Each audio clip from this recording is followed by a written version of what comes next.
So, testing 1, 2, 3. Hi everyone. I'm just confirming that the stream is live. Do drop a 1 in the comment, please, if we're live and you guys can hear me. So, yeah, I believe we are. Okay, so we're running. So hello and welcome everyone. Just minimize that. So welcome and thank you all for being here. I wasn't expecting to do this one. It just kind of came to me. Someone said something during the week and I thought, this might be an interesting topic. And yeah, so during my free time, I made some slides. Thunderous, welcome. Oh wow, so great to see you. Joel Thomas, welcome. Sergeant Grinch, Tony, Lepanto, Deus Vult, Veritatem. Deduza, welcome. Yaya, we have, let me see, Dragon, of course, Horse. Good morning, Horse, listening on the phone. Cannot keep up with chat in this mode. Okay, okay, Kitsune, his servant. Well, so anyway, thank you all for being here. Really good to see you all. And yeah, always good to, I'm really grateful to have an audience. So today the topic is Aristotle and Aquinas, Christianity and the discovery or the rediscovery of rational thought in the High Middle Ages. So, well, let's dive in. We'll pick it up as we go. This was my main source. This was sent to me in my feed on YouTube, and I thought, this is interesting. So I watched it. It's only 4 minutes, 37 seconds, and it was interesting. Because the term dialectic is most commonly associated with, obviously, Marx and Hegel, and it's not a good thing. And then I discovered here that, actually, this is a concept taken from Aristotle. So I thought, okay, this is interesting. And then I thought, this is great. This is worth talking about. Okay, Aristotle and investigating the truth.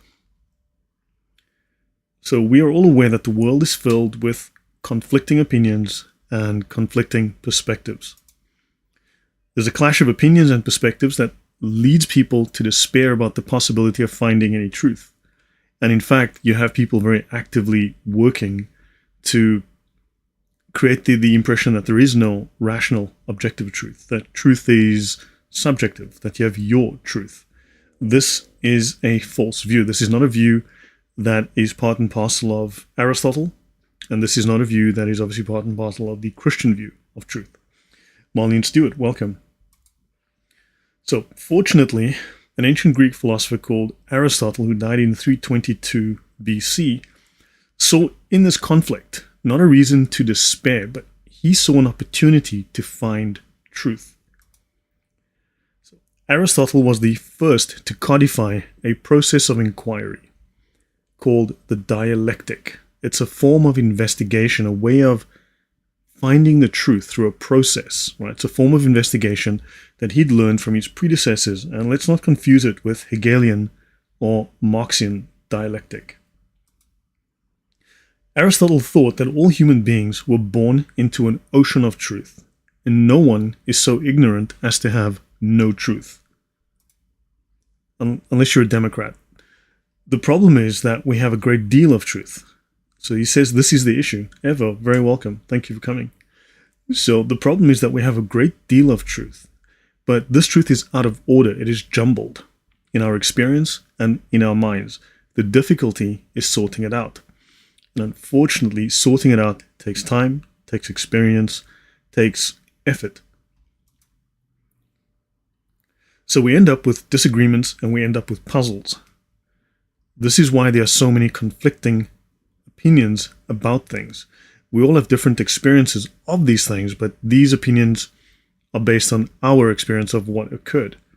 And these views, are they contradictory or do they match? Are we just lacking pieces of this puzzle to put them together in a way that we would harmonize?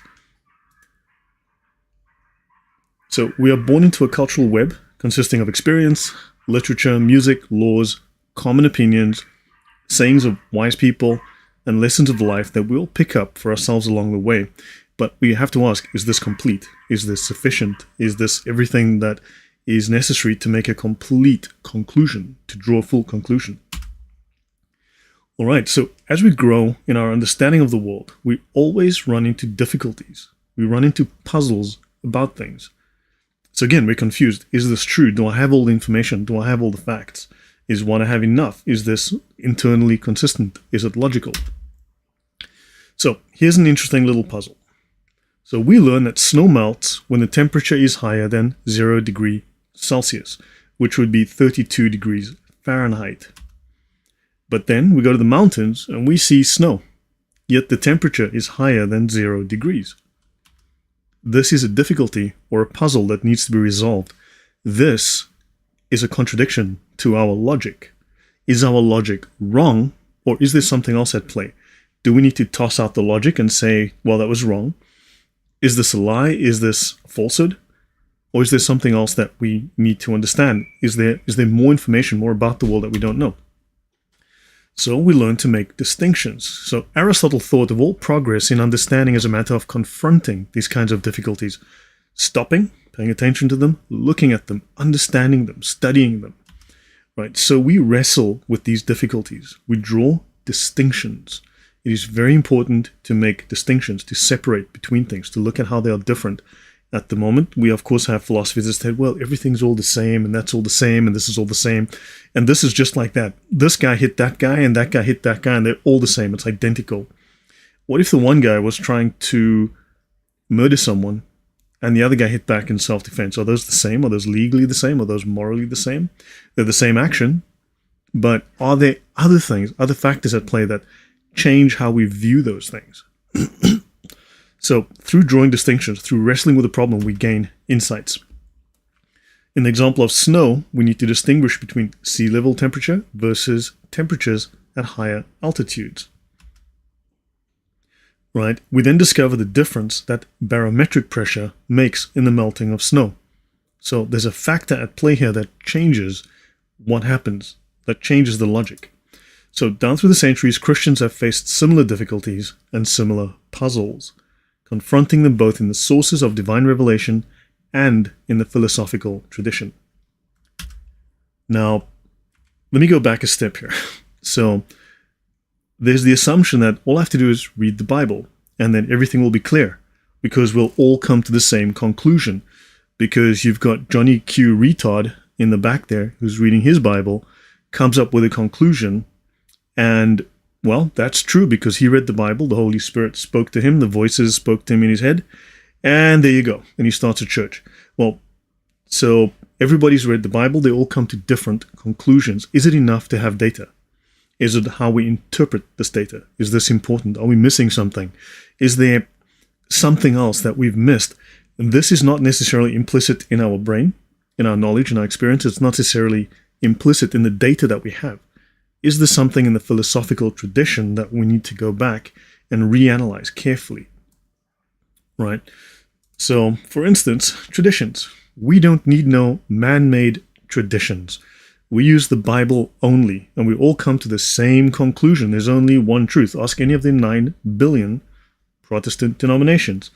They all read the Bible, and they all came to the exact same conclusion, right? That's why we have 20,000, 40,000 different Protestant denominations, because they all agree on exactly the same things.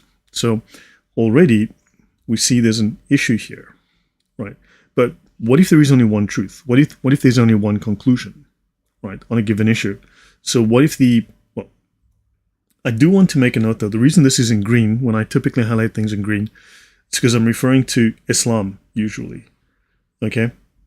I've noticed Muslims always say that Christianity is a man-made religion and they don't need any man-made stuff because they've got the Quran, because that's not man-made. And then by the same token, I hear Protestants say, because they've got the absolute word of God, right? Direct. So no man-made stuff, right?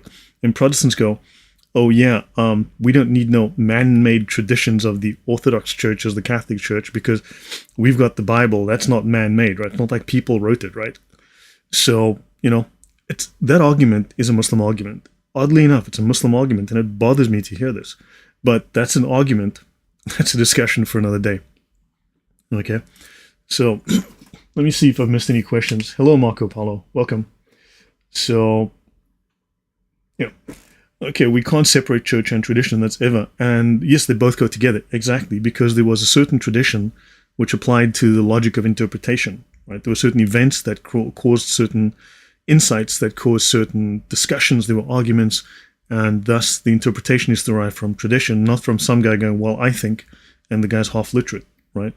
Okay, now, how do we resolve apparent conflicts? So, certain scriptural passages can seem to conflict, or two fathers of the church can seem to have conflicting interpretations of the same passage. So, do we have a disagreement? Is there a flaw? Is there a fault? Or does this mean that we've got to step back, that we've got to look for other things? Deus Vult Veritatem says, or illiterate. Oh, the crap is definitely very man-made, but yeah. So, now these are the kinds of difficulties that are part of the human process of growing in understanding. The issue being that few people take the time to step back and do the research, and then when they do very bad research. Okay? So, sometimes this takes a lot of time and a lot of effort to go back to the history. What did the great thinkers of the church, what did the earliest thinkers of the church, right? So, Eva says, I'm not sure if I'm wrong or right, but I think this all goes to one direction, hate for the Catholic Church. Well, yeah, that much is very... Look, the way... Yeah, that's a story. Let's get into that another time. Okay? Now, so these kinds of difficulties are part of the human process of growing in understanding. So what we do need to do is to let the sources of revelation and the wisdom of the philosophers speak to us. Who are these philosophers? Well, Aristotle, right? We can also look at the early church fathers.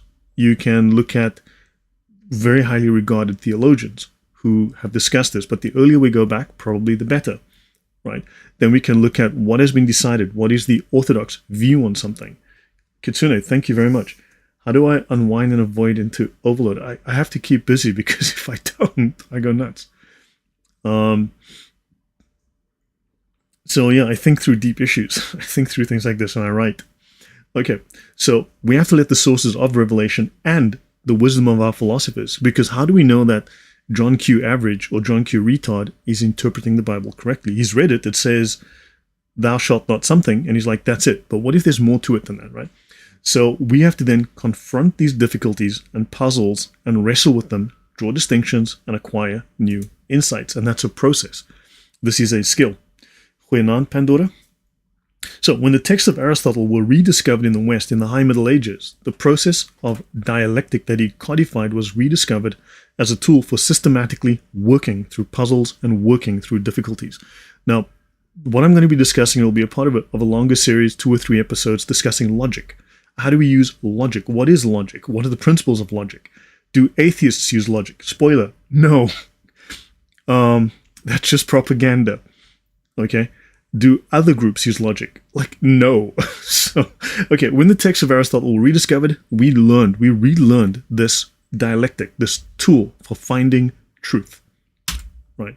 So, Aristotle's dialectic and the Dark Ages. So the Middle Ages, from the 5th to the 15th century, is often characterized by a supposed lapse in scientific and philosophical progress.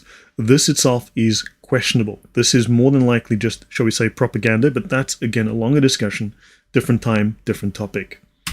Right, now, during the High Middle Ages, looking at from approximately 1000 to 1300 AD, the intellectual landscape of Europe was transformed through the rediscovery of ancient texts, most notably those of the Greek philosopher Aristotle.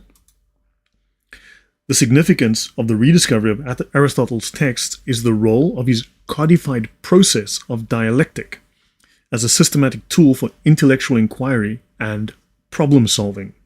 So now we've got a method of problem solving which is a little different to saying you're wrong or shouting at people, right? Which seems to be the typical internet method of doing so.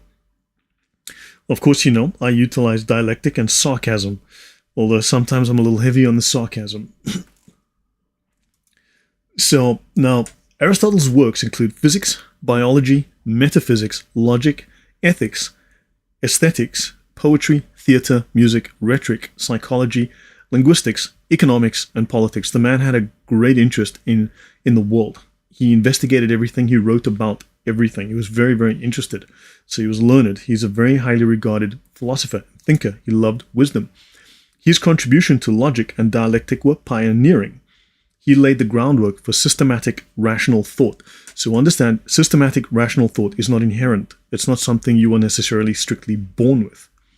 Systematic rational thought is a skill we can develop, a skill we need to develop.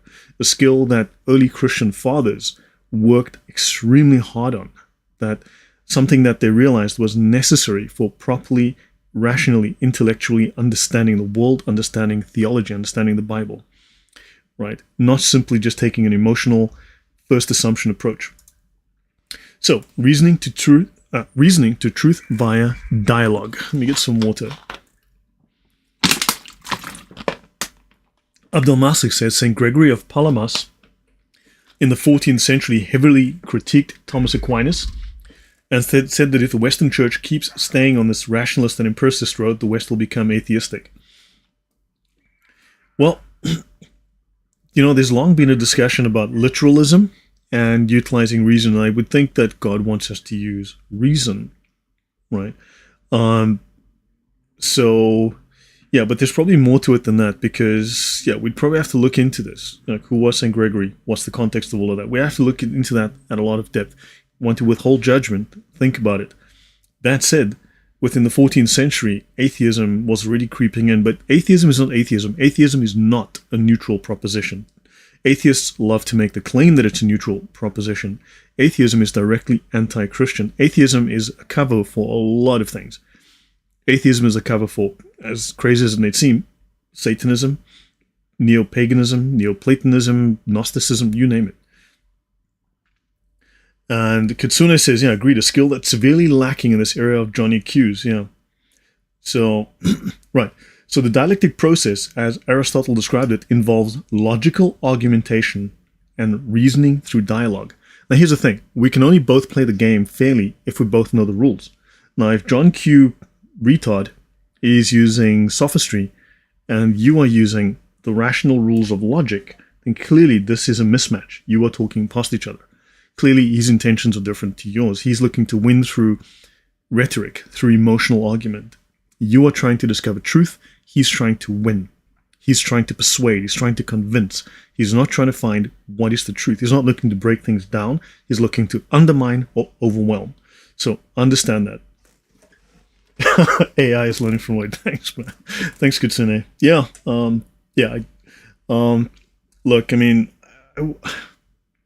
I've always, let's just say, I stay active in a number of issues and areas. I like learning. I enjoy learning, and I think my IQ is higher than room temperature. So now the goal. So Aristotle said, look, this is logical argumentation and reasoning through dialogue. But this is a structured dialogue. There's an outcome. It's a stepwise process. It's an iteration. And this dialogue is between two or more people holding different points of view about a subject. The goal is establishing truth through reasoned argument. The dialectic process is about working through puzzles and difficulties. You break them into a series of questions. You break them down into a smaller, bite-sized series of questions and answers. It's a tool for critical thinking and for intellectual engagement. So the fall of the Western Roman Empire in the 5th century AD led to the loss of many Greek and Roman texts, including Aristotle's works. Now these texts were preserved and studied in the Byzantine Empire and in the Islamic world. And I have here the Muslims, maybe not so much, because this is an example of the standard academic narrative. The standard academic narrative is, not so reliable. Let's just say it's not. So the Byzantine Empire had preserved these texts. So they preserved some of these older texts. They preserved some of these ways of thinking. These tools, these ideas were preserved. Excellent. In the Islamic world, the Muslims did not have Aristotle. They thought they had Aristotle. If you go look at the history, the Muslims were not reading Aristotle. They were reading a Neoplatonist who had, shall we say, to be most generous, paraphrased Aristotle through his own bias. So these Neoplatonists had, this Neoplatonist had, this Arab or whatever, this Neoplatonist had basically falsely interpreted and misinterpreted Aristotle. The Muslims had taken this false interpretation of Aristotle and said, hey, we've got Aristotle, and they'd incorporated into their own philosophy. They'd even taken Plato, but not Plato as such. They'd taken Plato through the lens of the Neoplatonists. So, of course, the Neoplatonists are full of poop, and, of course, therefore, Islamic philosophy is full of poop, right? So when people tell you this, there's more to the story. So understand, take this as a lesson as well, that what you're given is not necessarily true. Stop, withhold judgment. Go look, examine everything, break it down into small components. See if that is true. And it takes time, it takes effort, it takes weeks and years and months, hours and days to go through this. You have to question your assumptions. You have to ask yourself, am I being led to think a certain way? So to focus here, because they're trying to lead me away from focusing somewhere else, right? Ask yourself these questions. So now, Gerard of Cremona. So these texts were largely forgotten in Western Europe until the High Middle Ages, roughly 1000 to 1300 AD. Okay, so this is one of this little pages here. This is from Gerald of Cremona, right? One of his writings. So the recovery of Aristotle's texts was primarily facilitated through contacts with the Islamic world, particularly during the Crusades and through Spain, by Islamic, Christian, and Jewish scholars in the libraries and schools of cities like Cordoba and Toledo. Now, I've been to Toledo, beautiful place. A significant historical figure in this process was Gerard of Cremona. He's an Italian scholar. He traveled to Toledo in the 12th century AD to access Arabic versions of Greek scientific and philosophical texts. He translated more than 70 works, including many of Aristotle's texts, from Arabic to Latin, making them accessible to scholars across Western Europe. I know, why didn't he just go to Kinko's, run off a few thousand photocopies cheaply, distribute them to everyone? Who knows, right? It might be that things were a little different back in the 11 and 1200s. Let me just check if I missed any comments. If you want to trace back, atheism goes back to the Neoplatonist philosopher John Italos, who influenced the Italian Renaissance, occultism, the Enlightenment, and Spinoza. Yeah, I mean, you can trace it back to the Greeks as well. There's a whole line of Greeks as well, and all of them were Greek pagans, bunch of idiots, with some crazy ideas. That the atheists today, they're literally repeating 5th century BC Greek ideas that are primitive, pagan ideas, and they slap the word science on it, and now we're supposed to believe that's scientific when it's like crazy Greek ideas. And then you can go into the Enlightenment, you go to the Enlightenment, you go find, well, we'll be talking about that. So I'll make a note of Johnny Talos, drop it in the comments later in the chat, sorry, in the comments, but yeah, but there's more to this as well. Cyprian Catholic says, in my religious studies course, we actually learned that the Islamic world had Plotinus, who they thought was Aristotle. Exactly. Yeah, no, they did utilize them, and I've discussed it previously, the connection with Neoplatonism and how they incorporated that. In fact, if you look at Plotinus' view of the monad, the one, Plotinus' view of the God of the universe, and you compare that to Allah, they are like 95% the same. So it would seem that the concept of Allah is borrowed from Plotinus, and in fact, Muhammad may have been modeled after Plotinus himself, based on the writings of Porphyry, his student. Kitsune says, yep, this also explains why today's society is going downhill. The more everything becomes emotional instead of rational, there it goes wrong. Yeah, look, I get emotional too, but yeah, but we all do. But we do need to understand that when we sit down and do research, we need to try to be as rational as possible. Nothing new under the sun. Greek paganism is so strong in today's world. Yes, it is. Thank you, Cyprian Catholico. All right, let me continue. Coming from Eastern Europe, Ivan says, where communism ruled, the most influential philosophy that enabled atheism was quite irrational, coming from Hegel, who denied Aristotelian logic. Correct, thank you. Yeah, and of course, if you're looking at Hegel, looking at Marx, look, remember, these people do not follow the logos. They deny and reject the logos. Therefore, they are immediately irrational. By default, they are irrational. So the rediscovery of Aristotle's texts marks a significant turning point in the intellectual history of the West. So this is St. Thomas Aquinas. Okay, St. Thomas Aquinas, and we've got here, man does not live for himself, but for God. That's what's written on this book over here. So that's Thomas Aquinas. So Aristotle's works reintroduced the dialectical method to Western thought, leading to Scholasticism, which was a method for critical thought, which was the hallmark of medieval universities. This is where the atheists jump in and they say, John Q. Atheist, a 14th century atheist who hated all Christians, he actually took his own money and he started building hospitals, schools, shut up, Mr. Atheist, go away. Right? So this led to Scholasticism, a method of critical thought, which is a hallmark of the medieval universities. This was ultimately something that the Christians did. Let's continue. So scholasticism is a method of learning more than a philosophy or a theology. It's a method of learning. It places emphasis on dialectical reasoning to extend knowledge by inference and to resolve contradictions. Charles Darwin and Marx are the biggest devils in the world. Yeah, I'll be doing a talk on those two as well at some point when I have time to get around to it. But yes, we'll be talking about Marx and Darwin. So it sought to integrate the secular understanding of the ancient world with the dogma that was implicit in the revelations of Christianity. How do you take religious dogma? How do you take what is now the truth of the Bible? How do you take these claims that are the eternal truths of God and harmonize that with the secular world? How does one do that? And this was a puzzle. This was a problem that theologians had to face, and therefore they needed a tool, a mental tool for doing so.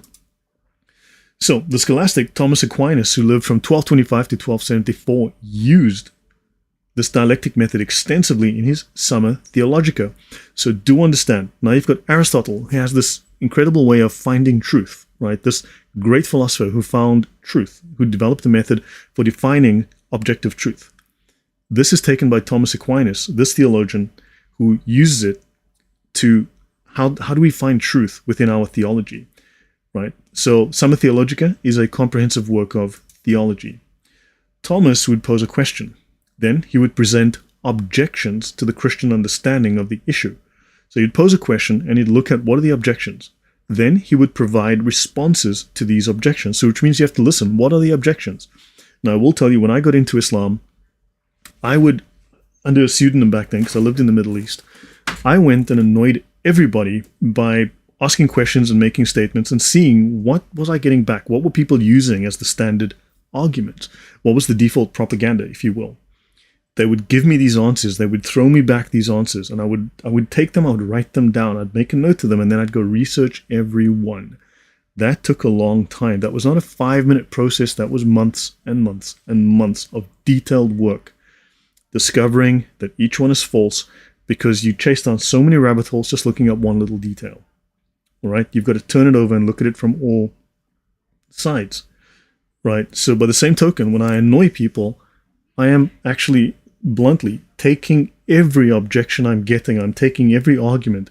I'm assuming, look, when I enter into this argument, and this comes from my former career, let's say, when you walk into an environment, you have to ask yourself, is there danger in this environment? Is there someone here to kill me? He's not going to advertise it. He's going to deceive. He's going to lie. So ask yourself, how are they lying to me? How is this propaganda? Where are they trying to lead my thoughts? What are they trying to lead my thoughts away from? Where are they trying to focus me? Ask yourself these questions, right? So I take all of these things and I say, okay, this is the standard defense. This is the standard propaganda. Now let's go take it apart. Now let's look at it. Okay, let me see if there's anything I missed. The first hospitals were founded in Byzantium by the Christians. The Muslims literally copied everything when they took over Byzantium. Yeah, they copied a lot.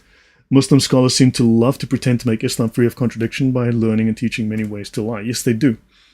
Because of Islam were after their hospitals, universities, coffee, mathematics, algebra, honestly, said they got coffee from the Christian Ethiopians. Like, seriously, they should sit and be quiet.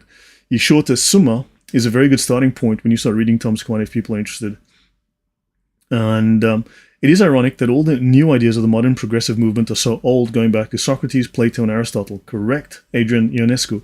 And they are calling us conservatives and Christians bigots. I know, it's crazy, and they're borrowing pagan ideas and, as we will see, occult ideas. So, Thomas poses a question. He presents objections to this Christian understanding of the issue. He then provides responses to these objections based on the Aristotelian dialectic, and then he synthesizes the discussion to reach a conclusion, right?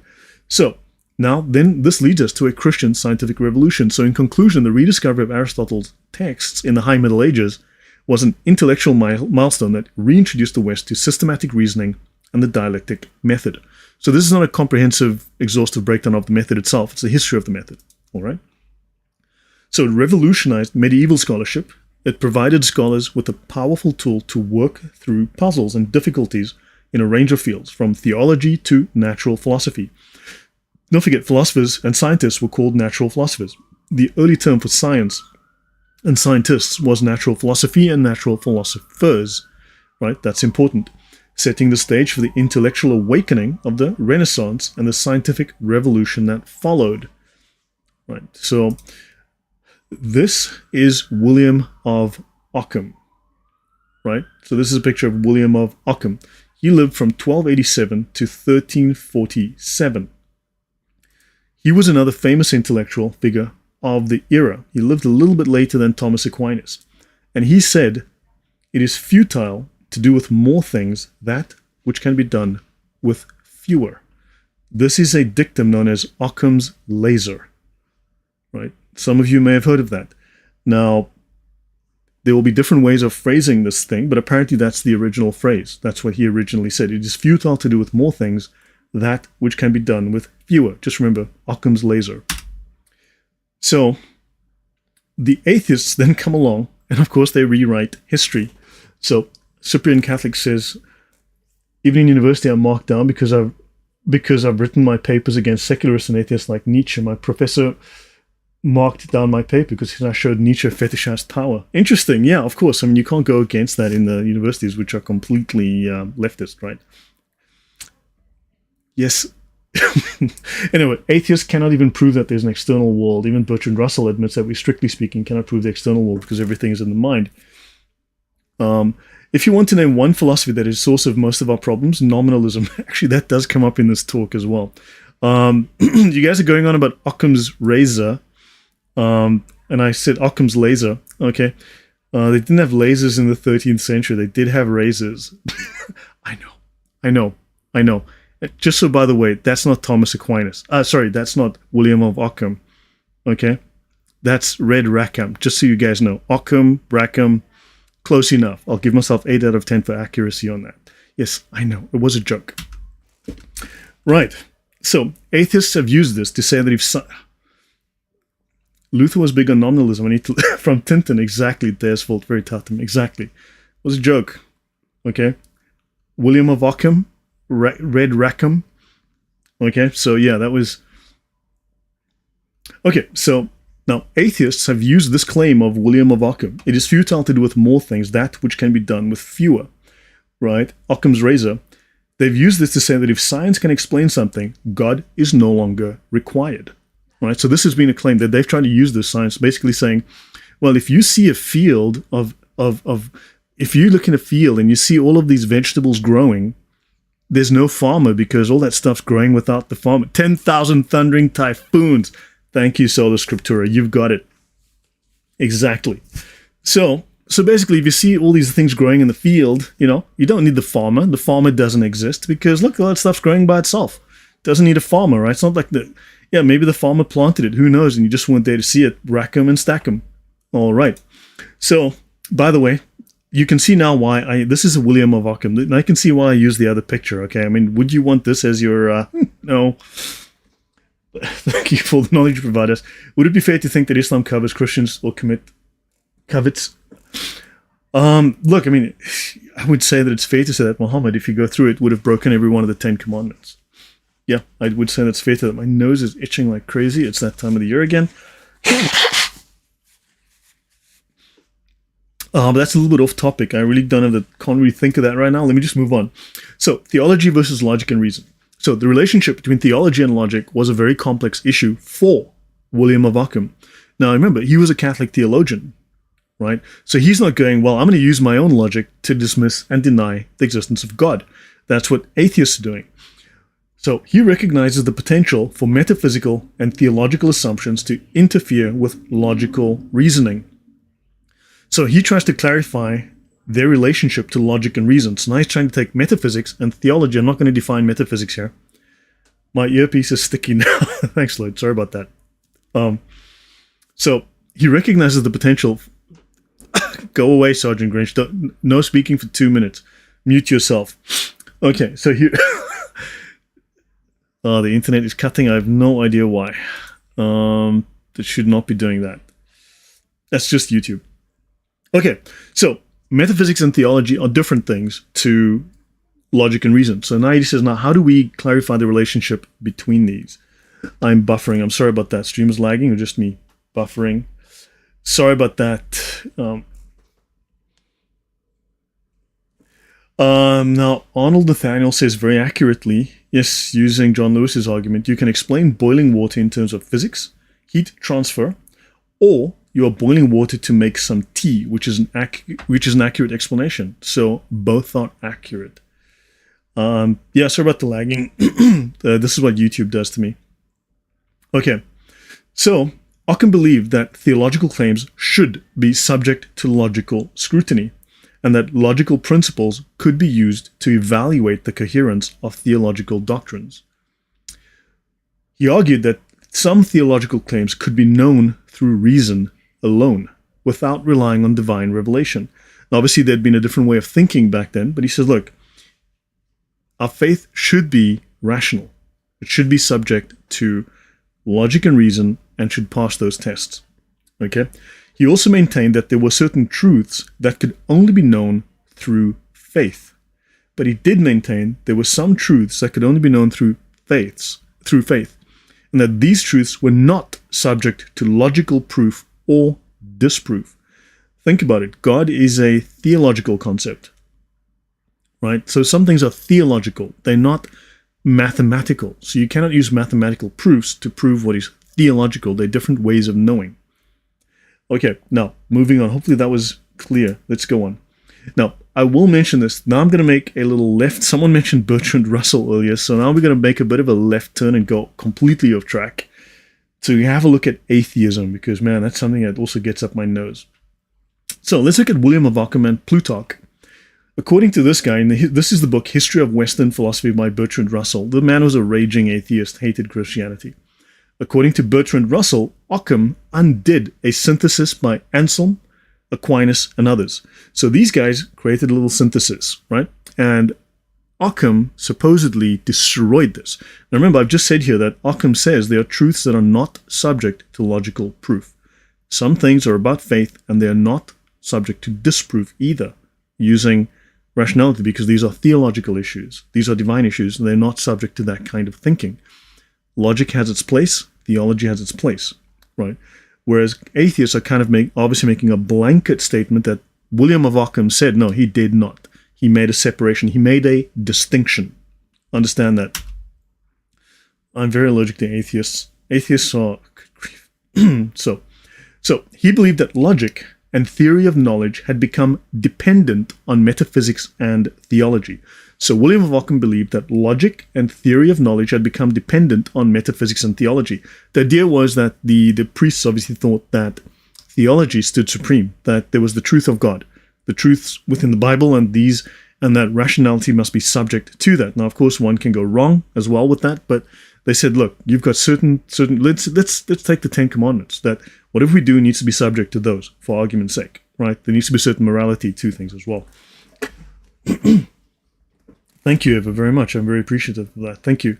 Atheism gets up your nose. Why nose? Probably. Probably Arnold, yeah. Okay, so now, reason, he said, had become subservient to faith. Now, so he says here that William of Ockham set to work to separate reason and faith, right? He set to work to separate them, to destroy them, to move them apart.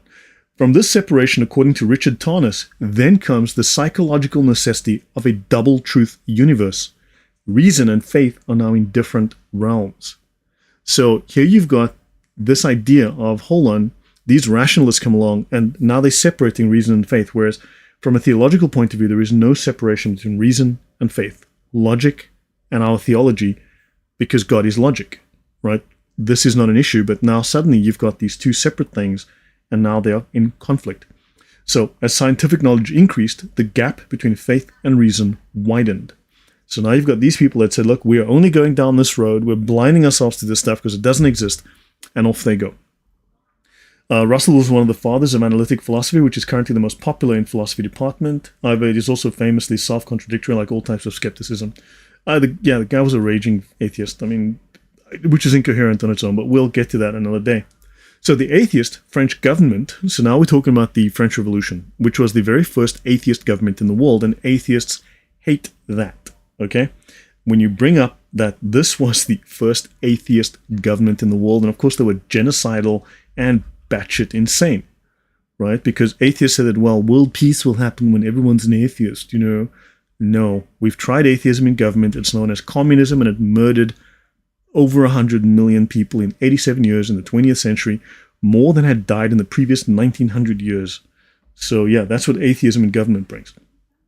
So the atheist French government recycled old ideas of primitive religion that they acquired from Plutarch, and they refashioned them into the new state religious cults. Don't forget, these atheist French revolutionaries who were diehard atheists created a thing called the cult of reason, and they created a thing called the cult of the supreme being.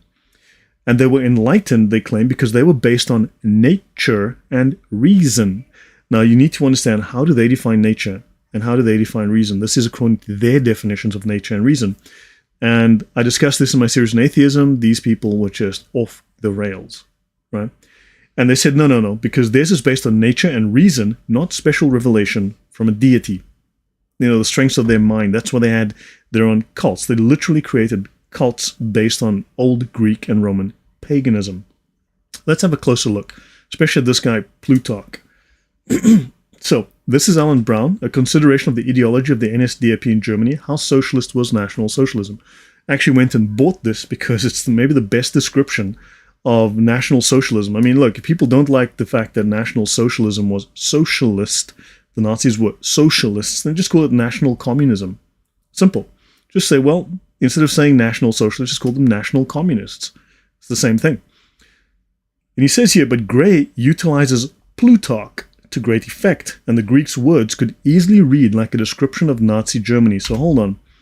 The French revolutionaries loved Plutarch. He was apparently the most widely quoted philosopher. And it says here that Plutarch's words read like a description of Nazi Germany. He, the leader, he trained his fellow citizens to have neither the wish nor the ability to live for themselves. No, they were part of the whole, the communistic whole, the communal whole. Like bees, they were to make themselves always integral parts of the whole community, clustering around and about their leader, almost beside themselves with enthusiasm and noble ambition, and to belong wholly to their country. This would be, yeah, fascinating. Communism. Gray's point is that in ancient Sparta, the individual was completely subordinated to the general ends of the community. Such subordination is of the very essence of socialism.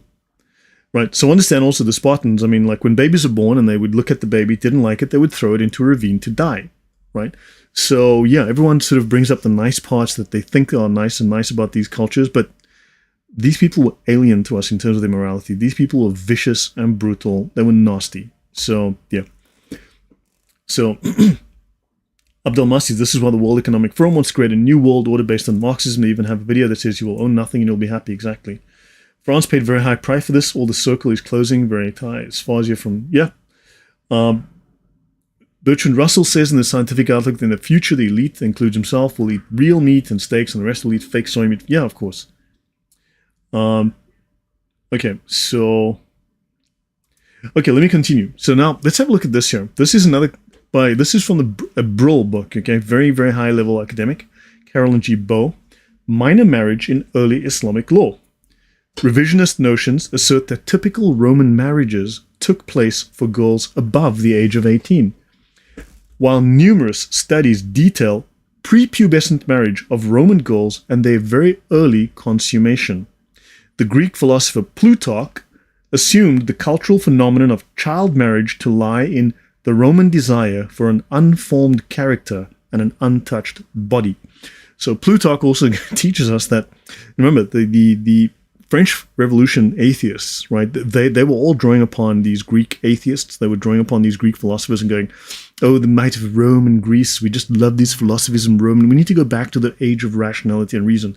Yeah, they want to go back to this stuff. They kind of just forgot to tell you this, that these Romans are not Christians. These Romans are not like us. They had a completely different morality. We would see them as brutal today. Extremely brutal. Okay? Right, let's continue. So this is by John V. Fleming, The Dark Side of the Enlightenment. I just wanted to talk about this as to the difference in these philosophies and thinking. Atheists do think, I've had atheists tell me that we are gods because we are the pinnacle of creation, therefore we are gods. Okay? What is with these crazy pedophiles and the rationalization of it? Yeah, I know. Ask yourself. Okay, so... Right, let's continue. So, I forgot to... Hold on, let me fix that slide. I see that let me just take the slide away so then I can go back to the page. Okay. For the French revolutionaries, nature was a way to legitimize their policies and laws. Just take that away. Right, so nature is a way to legitimize their policies and laws. And it was equated with the rule of law during the mythical Golden Age. This mythical Golden Age, where we just saw what the little Golden Age was about. A couple of things, like slavery was high on that list too. The leaders of the revolution repackaged pre-Christian religious traditions as a new rational and natural. Well, this default position apparently means pre-Christian pagan religions that had things like prepubescent diddling. Right? And this is a new rational and a new natural religious system for the French Republic. They stripped off the superstition, and obviously then they adopted other superstitions and created their own superstitions based on cults of reason. Right? And they stripped off the superstition of the church and returned man to a mythical golden age guided by general revelation. So they stole all the nonsense from Egypt. Yeah, we'll get into that another time. The cults loved the sexualization of young children or killing them. Yes. Under Ceausescu, we had in Romania the national communism, another contradiction in terms, exactly. But yeah, so this is why distinctions, as Aquinas mentioned and as Aristotle mentioned, is so important. Okay, right, now, the new religions of the state would marry paganism to the in vogue natural philosophy and proclaim the new syncretic. That's when you take everything and slam them all together and make one new thing, dialectical. Right? And they would proclaim the new syncretic belief as rational. So notice, oddly enough, the French were taking pagan ideas, calling them natural philosophy, right? The default state. And this was now rational somehow. The French policymakers turned to their personal libraries brimming with philosophers' works and classical literature to gain insight into what primitive religion looked like. They wanted to go to a world before Christianity. So this atheism was not atheist, it was anti-Christian paganism. The appropriation of elements from long-defunct religions and heretical practices served as the revolutionary leaders' way to proclaim that the state's authority for republican government came from nature herself, not the Judeo-Christian God, the church, or monarchy. They were all making it up as they went. They were looking for a way to deny, to reject Christian teachings, the Ten Commandments. Ivan 95 says, you'll find too that many atheist types are moving to worship the AI. This is compatible with Hegelian and Hobbesian and ethical principles. Yeah, look, there's a longer story. You need to listen to Dr. James Lindsay on this. This guy he's on fire right now. Have you heard about communists conducting Satanist rituals while they kill people? Yeah. There's a prison in Hungary or Romania. It's called the worst prison in the world. I can't remember the name offhand. You need to look into that. This one particular torture prison in, I think it's Romania. It is just horrific. And yes, atheism is often cover for Satanism, from what I can tell. Horse says the French stripped off their clothes as well. The bikini. They're all about nakedness, right? So John V. Fleming's book, The Dark Side of the Enlightenment, Wizards, Alchemists, and Spiritual Seekers in the Age of Reason, discusses Rosicrucianism along with alchemy and other occult experiences in England and Germany, with some discussions of the French experience. Enlightenment philosophers throughout Europe nurtured the flame of occultism through practices such as Freemasonry, enabling the fire to flare up again in the Romantic era. Now understand, these guys were chasing after secret knowledge. They were these wisdom of the ages junkies. They were into Hermeticism. And understand the word alchemy, obviously we know that the word comes from the Arabic, right? So alchemia, this comes from this whole Arabic word, but the Arabic word comes from the Egyptian, right? Chemistry, right? So this actually comes from originally Egyptian alchemy, Egyptian magic. But notice, so let's continue. So these French Revolution atheists who were so rational, who were getting away from the illogic of people like Aquinas, these guys were all deeply into the occult and paganism. Let's have a look. This, for instance, is the art that became the art style of the French Revolution. Right, this was the art style of the French Revolution. As you can see here, these guys doing their little Sieg Heil over here. Right, so this was the art style. They styled themselves as Roman and Greek gods, as these Greek philosophers, these warrior gods. Right, this is how they styled themselves. Right, so Kemet, exactly, Deduza, Kemet. So Those lies about occultism are golden. Yeah, transmuted gold to be... Yeah, it's actually... Eventually, it's transmutation of the spirit into the perfected spirit. Long story. Now, let's have a look at this. Okay, now, these notes... these pages are not quite 100%. I'm still working on these anyway. The Enlightenment philosophers Jean-Jacques Rousseau, Voltaire, and Charles de Montesquieu are considered the greatest minds of the Enlightenment era. Their works shaped the ethos of the French revolutionary leaders, including Maximilien Robespierre, who avidly read their writings. Other important figures such as Roland Mirabeau, Louis-Antoine Léon de Saint-Just, and Sylvain Maréchal and others also read Rousseau and other philosophers' writings, right? The heavy influence of classical Greco-Roman works in the philosophy of the Enlightenment made the writings of these philosophers a conduit of classical ideas into the French Revolution. So the French Revolution madness, and it was genocidal madness, occult chaos, and genocide and murder and insanity, right? Crazy pagan religious ideas came from these classical Greek and Roman philosophers. Plutarch was the most frequently read author by men during the French Revolution. So yeah, this whole Nazi idea, yeah, Plutarch. So you can thank these Greek philosophers that are so awesome and rational and reasonable. The French love of the classical world meant appropriating classical influences. Jacques-Louis David's works, such as the Oath of Horatii, that's this picture here, right, became the official artistic style of the revolutionary governments and eventually shaped the religious aesthetics of the state's secular cults. Fascinating, you've got a secular atheist state that has religious cults. Crazy. Wow, thank you, many XJW, thank you very much. Okay, so these names, these very same names we've got up here, Jean-Jacques Rousseau, Voltaire, Charles de Montesquieu, and others, okay, fine and well. So these are the great atheists, the great thinkers, the great minds of the age of reason. You know, they rejected religion, yeah, and then they went pagan, right? These names are also associated with occult mysticism, with magic, with Rosicrucians, Freemasons. Freemasonry was a pseudo-religious practice that was much like the experience of Christianity in its social and corporate dimensions. Freemasonry lodges allowed different social strata to interact on relatively equal footing as members of the same organization, promoting skepticism that would be anti-Christian skepticism and intellectual inquiry. So lodges operated as a more enclosed form of coffee houses. Now, you'll often, when you read through the literature of the era, they'll say, well, you know, these people used to meet at coffee houses. They would get together at coffee houses and have conversation. They mean Freemason lodges, fronts that are operated as Freemason lodges. A place for informed men to meet and discuss politics, philosophy, and other topics. The famous Neuf Soir Lodge in Paris had members such as Voltaire and blah, blah, blah, blah, blah, blah, and occultist Antoine Côte de Gebelin. The Freemasonry lodges were catalysts for social change in the years preceding the Revolution. Now, there's some of the historians that have written about this, and they'll state that the French Revolution, those crazy revolutionaries, did not have, these are exactly great prophets of atheism. Thank you, Scrunchy. Very well said. Great prophets of atheism. These great prophets of atheism were the World Economic Forum of the day. They were also the crazy pagans of the day. They were the Bohemian Grove of the day, if you want.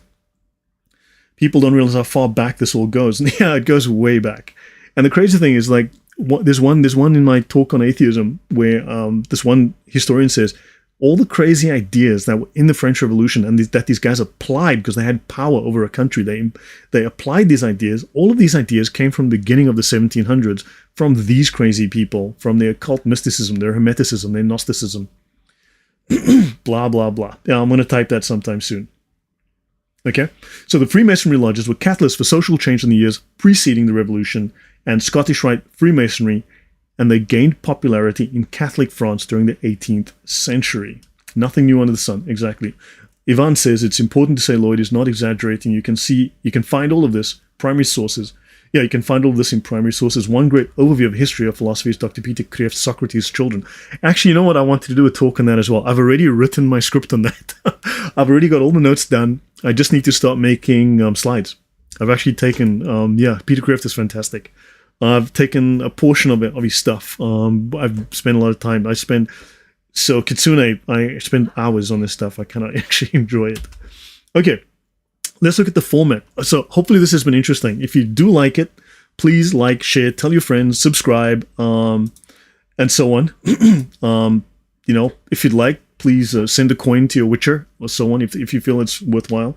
This stuff does take hours of work and research, but also, and I have to buy books sometimes, but also, tell your friends, tell people about it. And hopefully you're learning from this. Tell me if you're learning from this, if you find it useful, if this is an interesting take on history, if I'm adding in gaps, if I'm revealing a particular bias within academia that fails to give you these critical facts that change how one interprets the history.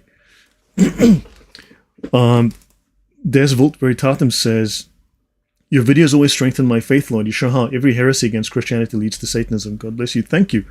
I'm really glad to know that. Yeah, because I'm always finding the same ideas repeated over and over, no matter what the source is. Right. So guys, do let me know. I'd like to know if you can just drop it in the comments. Do you find that this is making sense? Do you find this is rational? Do you find that the details I'm providing, the sources are reliable, the sources are solid, that my logic is coherent, that I'm providing details that are somehow overlooked in the history books? Oh, she wants more, Eva. Joel Thomas says, it's interesting, by the way. How's your video on Crowley coming along? Yeah, kind of mostly finished it. It's not very long. I could do more, but I have worked on it a little bit more. But look, these all converge. I'm finding that all of the stuff, whether it's atheism or thisism or thatism, they all converge. But the Crowley stuff is pretty much done. I could add tons more, but how far do I want to go with that, right? But yeah, look, the Crowley thing, I have worked on it, so I have cleaned up a lot of the slides, and I will be presenting that in the future. So let me see. Horse says, yes, have you read George F. Dillon's work on Freemasonry and communism? I'm listening to it now. Could you please drop that in the chat later so that I can look that up? The name is vaguely familiar, but I'm not sure how knowledge... George F. Dillon, vaguely familiar, but not sure if I know it. Des Volt says, I noticed that too, it's uncanny. Lepanto says, yes, excellent work, thank you. Divan Kho says, I believe you're in fact that you are the AI, this level of resources, research is inhuman, thank you. This is wonderful, Lloyd. Eye and heart opening, thank you guys. Would be nice if you could find Islamic influences in those Enlightenment era people. I bet, you know what? If I tried, I bet you I'd find it. The sad thing is already I'm starting to find what I believe to be Islamic influence in the Protestant Reformation. More in some places than in others, but I believe I'm starting to find parallels with the Sharia. Now, if you just study the Quran and look at Islam, blah, blah, blah, hadiths, you don't really see it. But once you know the Sharia, and you start to look at certain other ideologies coming out of the Protestant Reformation, you start to go like, man, there's a parallel there. That's just too close for comfort. There are things I'm finding that bother me, that seriously bother me. They really are bothering me at night. But look, we certainly will find Islamic influences on the Enlightenment era people. We definitely will. I have discussed this in the past. You are filling a gap that very few, if any, Christians are addressing. Thanks, Sea Servant. I appreciate it. If you can detail that more in a comment later, just let me know what exactly is missing, and so that I can keep working on this. It's a can of worms that needs opening. Excellent. Thank you. Thank you. That's Orestes Lazanakis. Okay, so what is the format of the dialectic? Okay, there are only 19 slides. I'm on 16. There's a few more that are for part 2, but anyway, let's see where we get to. The format of the dialectic. So the process of dialectic was used by Christians to work through the puzzles and difficulties confronting us in the sources of divine revelation. That's the Bible, right? The books of the Bible. Remember, the Bible's not one book. It's like multiple books. And the wisdom of the philosopher. So the difficulties confronting us in the sources of divine revelation and the wisdom of the philosophers. How do we understand the philosophy of these people that were built up over decades we've just been introduced to? How do we understand that in the context of their thinking, their period in time, and so on, and also the Bible? How do you harmonize all of this, right? The result was a new form of theological inquiry, which was found in the scholastics, especially in Thomas Aquinas. This was the history behind the format. So this was the history behind the format of the disputed question we find in his works, okay? Here's the format. So first, we pose a question. Second, we confront all the puzzles and the difficulties, the paradoxes, the contradictions. We confront those, right? That's the next thing. So we pose the question, right? Like a proper question is, like one question, excuse my French, but does Allah have a small willy? And the answer is yes. So then we move on, okay? But sometimes there's more difficult questions. Was Muhammad mentally bewildered? Of course. So we move on, right? But sometimes there are far more difficult questions that we really struggle to deal with within theology. So we need to confront these, and we need to confront them honestly, and we need to think through them rationally. So we have to then draw distinctions. We have to look at these apparent paradoxes, these contradictions. We have to draw distinctions so we can gain insights. Distinctions is how do we tell the difference between things? What is different between these things that look identical? Right? Similar to the way the Talmud is done. In a sense, yeah, that's called pilpul. Actually, hold on. That process, actually, you know what? I haven't done, I should do a talk in the Talmud and the thinking in the Talmud. Yeah, that's a process that the Jews called peppering, right? To pepper something is like, to like crush pepper, to make small things, to break it down into small parts. They called it pilpul. It's actually very, very interesting. And the Jews will tell you that they think that this influenced the academy in Greece and Rome, rather than the other way around. They'll say that they influenced them rather than vice versa. Okay? Was more impotent? Of course he was. Okay? Yeah. So that's interesting. So this idea of breaking things down. But of course, you'll see there's the saying, 2 Jews, 3 arguments, or 3 perspectives, or 3 opinions. 2 Jews, 3 opinions, because they're always arguing for the sake of arguing, but that's a very legalistic mindset, so one can go too far with that as well. Okay? So we draw distinctions in order to gain insights, and I've got a whole chapter actually just on distinctions and just why are distinctions important.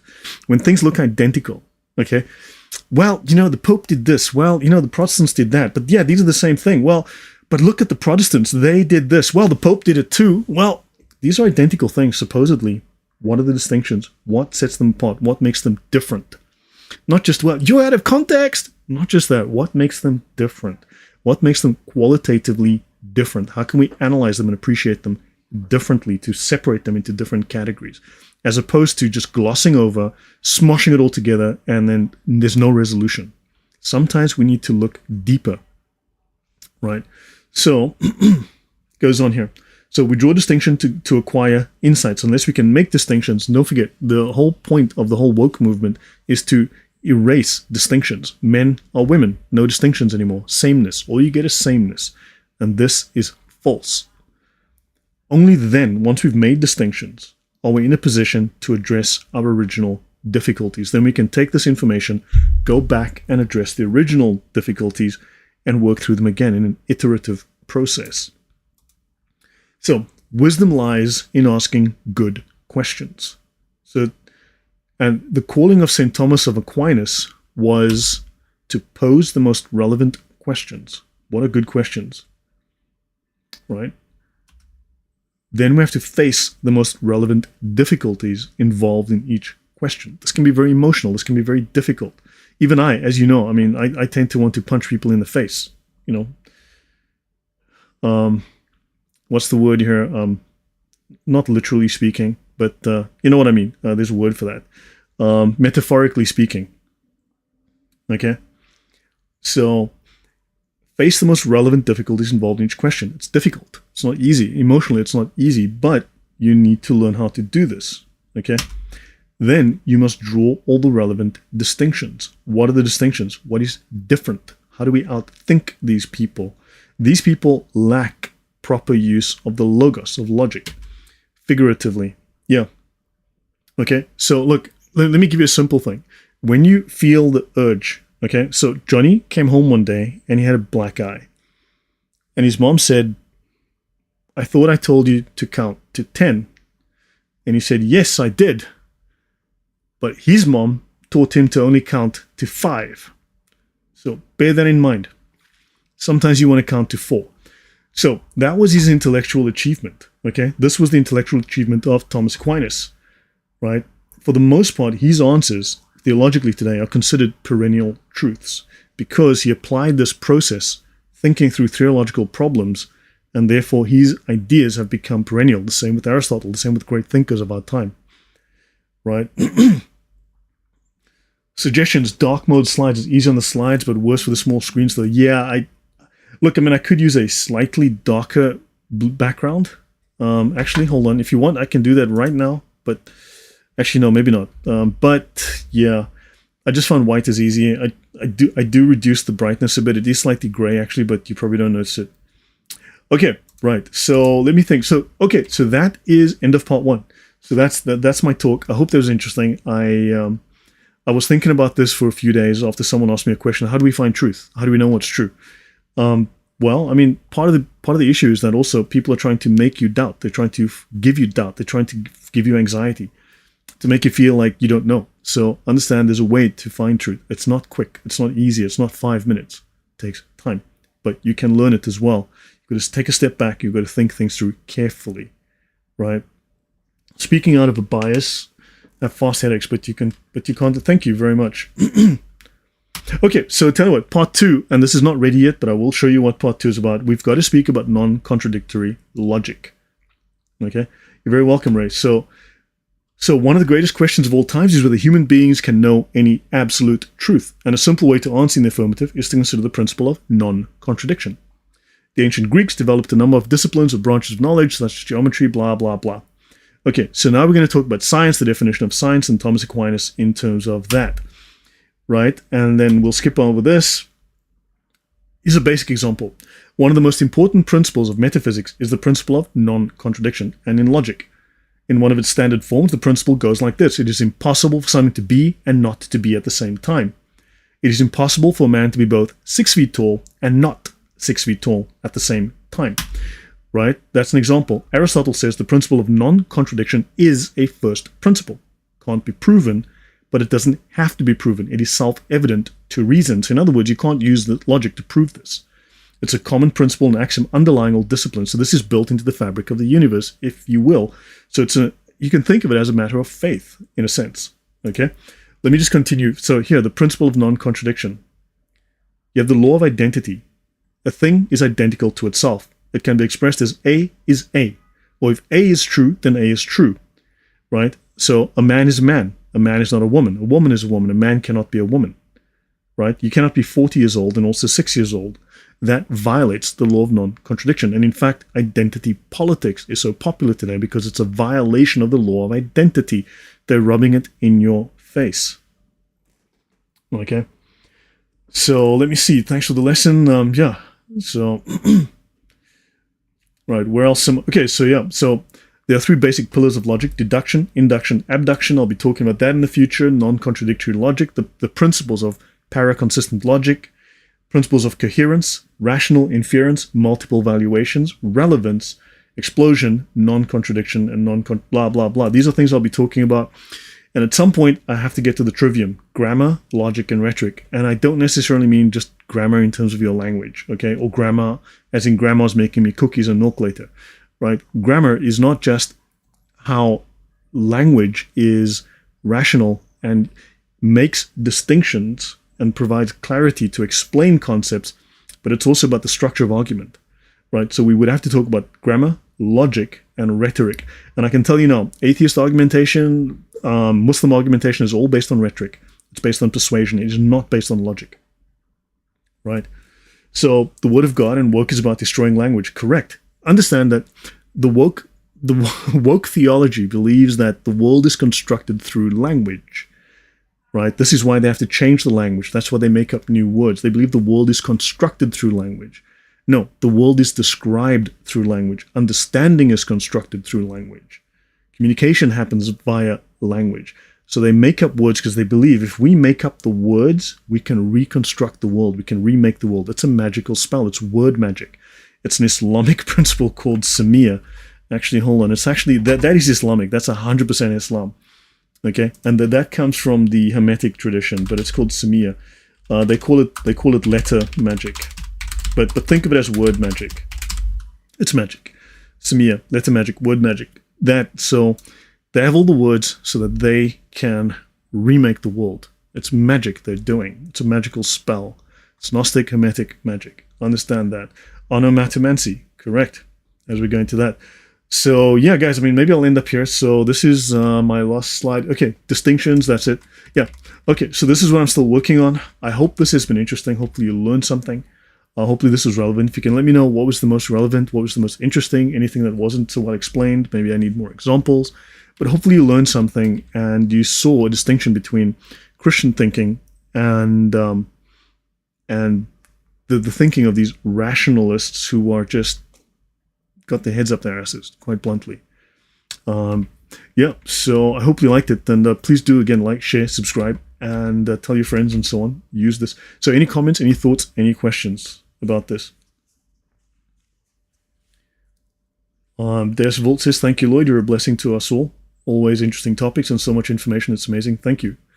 Horse says, the Catholic Church father for science is St. Albertus Magnus, circa 1200. Okay. Yeah, it's amazing how, actually, hold on, let me just go here, let me just find something. Wikipedia plus Catholic scientists. I mean, let me just go here. This is Wikipedia. This is Wakipedia, sorry. Let's just use the proper name for it. It's Wakipedia. Okay. Wow, thank you, Mashirur. Thank you very much. I'm so grateful. Thank you. Okay, so just by the way, when people tell you, look, well, you know, Christianity makes you like, it damages your brain, you know, and it destroys your rationality because, I mean, atheists, and I've heard idiot atheists say this to me, like, well, you know, you Christians have given up rationality for faith, you know, because you have to choose either rationality or faith, and you guys should, bullshit, right? Look at this. This is a list of lay Catholic scientists. Okay, this is on Wikipedia, and I'm sure it's not a 100% list. Okay? Yeah, the father of the Big Bang is a Catholic priest. Look at this list. These are all lay Catholics. These are Catholics that have contributed to science. Now, I'll tell you this. Atheists are like 0.0000001% of people. And you want to tell us that atheists are the major contributors to science and knowledge and wisdom? No, you're not. Okay? Sadly, no. Also, ask anyone. Go through the list of all the winners of the Nobel Prize in science. Check how many Catholics are on it. Check how many Protestants are on it. Check how many Jews are on it. Then count the number of atheists on it, and you'll notice that maybe there's a majority of Christians on it. So this claim by atheists is not backed by science. They're talking out of their butts. I mean, seriously, when an atheist starts speaking to you, right, the only correct response is, if I wanted to hear an asshole speak, I would have farted. Okay? Repeat that after me. Okay? That's the only rational response. So, right, look at this. This list is incredible. And I mean, you can go through probably a list of Protestant scientists as well. So, understand, this is an extensive list of people who've done major contributions to science. Des Volt, atheism got me on drugs. Christianity set me free. Okay? Let me see. Always learn something new. Just watching and listening. So thanks, guys. For the next live is the black box in the prayer room. Is the black box in the prayer room at the UN building a Kaaba? It probably is. If you had to ask me, I'd say yeah. Maybe this is a satanic temple. Okay, so maybe I should call it night here, guys. Maybe I should call it here. Wow. Horse says, atheism sent me on the wrong path for 55 years. Rational God makes rational humans to understand a rational universe. Yes. Whereas, I mean, if you think of it, atheism claims that the universe is an accident. It's just a random accident. Right? And, I mean, how do you trust irrationality, a brain that's not based on rational principles? Right? Yeah. So, okay. Guys, so maybe I should call it a night here, but thank you. I hope this has been interesting. I hope you've learned a great deal. I hope it's been valuable to you. And, yeah, I'd love to see your comments. And, yeah, so just remember, William of Ockham, true story. Okay, so, yeah.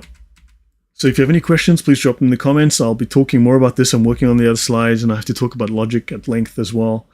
So you need to reclaim these as Christian things, right? Christians are very much, pardon me, involved with the intellectual tradition of the Western world. Right? And you cannot assume that rationality and logic is implicit in the human condition. It is not. It is an active process. And if you let them go, humans are going to slide into barbarity and depravity again. So, yeah. So, anyway, so that's it. Huggy's Adventures of Lloyd. Yeah, let's hope someone writes a little story about me one day. Okay, guys, so thank you. I think we'll call it here. I hope that has been helpful and interesting. It's been an hour and 15, I think, or so. So, yeah, thanks again, guys. Hopefully this was helpful. Looking forward to the next one. All right, take care. Good night.